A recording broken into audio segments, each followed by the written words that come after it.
Are we at a point, given what I would characterize as the tempered response by Israel to Iran's attack last weekend, and in turn, what seems like Iran's tempered response to what Israel has done, can we close this chapter now? Is that likely? I think we can close this chapter for precisely the two reasons that you gave. First, Israel's response to Iran's historic attack does look pretty measured, right? As far as we can tell, the reports indicate that Israel did three things. It launched airstrikes against Iran's allies in Syria, something that it's done many times in the past. It launched a drone attack inside Iran using its agents and covert elements, again, something that it's done in the past. And it also launched missiles directly into Iran, something that Israel has not done in the past. But it did so on a small scale.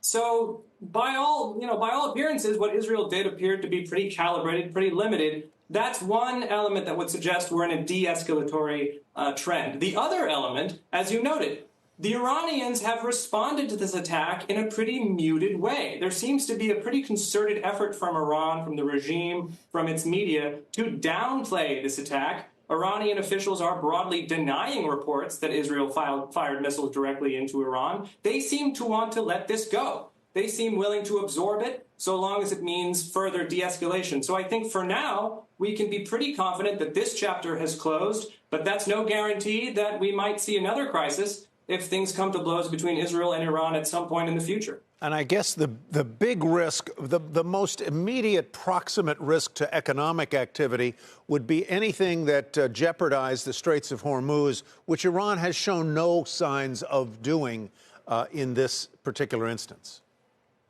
Absolutely. I mean, we hear rhetoric from Iran all the time. They threaten to close the Strait of Hormuz if they feel their interests are being threatened. It's a threat they like to do quite often. But we're not seeing any indication that they're anywhere near doing something that extreme. That, of course, would affect all the oil flowing through the straits. It would mean war, very likely, between Iran and its Gulf neighbors, as well as the United States. But, it bears pointing out, Iran is also exporting quite a lot of crude through the strait. It's moving at least 1.5 million barrels a day. Almost all of it's going to China. This in spite U.S. sanctions. That's not a crude flow that the Iranians want to disrupt. So right now, I don't see a huge amount of risk to the strait.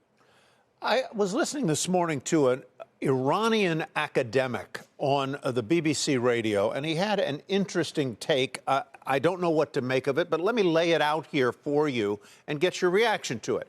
The take pertained to last Saturday's assault by Iran on Israel. And this individual said that even though there was little damage done to Israel, Israel knocked out, and its allies knocked out 99% of the projectiles fired into Israel. It was still a victory for Iran because it forced the West and Israel's allies to spend a tremendous amount of very high-end weaponry to knock out of the skies 200 very cheap drones.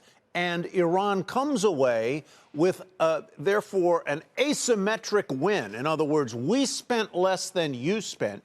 You've now depleted your arsenal. And we, the Iranians, got a lot of valuable intelligence from how you and your friends responded. How does that strike you? Well, I think there is an argument to be made that what the Iranians have done with this attack is demonstrate capability. Right? They have a large arsenal of drones and ballistic and cruise missiles, and now they've used them. And they've used them to demonstrate that they have this power. They can hit Israel if they want to. And they've done it, largely to restore deterrence following Israel's attack on Iran's consulate in Damascus. So in that sense, it is something of a win. It also reflects a trend that we've seen elsewhere in the regional crisis, reflected, of course, by what the Houthis have been doing in the Red Sea over the last several months. The Houthis have been armed and equipped by Iran. So we've seen many examples over the last several months of what these drones and missiles can do. But again, going back to Israel's management of this attack, Israel and the United States and other allies were able to shoot down the vast majority of these projectiles. It was something of a dramatic success for Israeli air defenses. Contrast that to what has happened in Iran in the last 24 hours. Israel, by all reports, was able to fire multiple missiles into Iran, striking targets deep within Iranian territory. The Iranians were not able to stop it. The Israelis have shown their own capabilities, And so I think both sides can come away with a sense of victory here. Both sides have demonstrated the power that they could unleash were things to get worse. They have demonstrated capability. They have restored a degree of deterrence.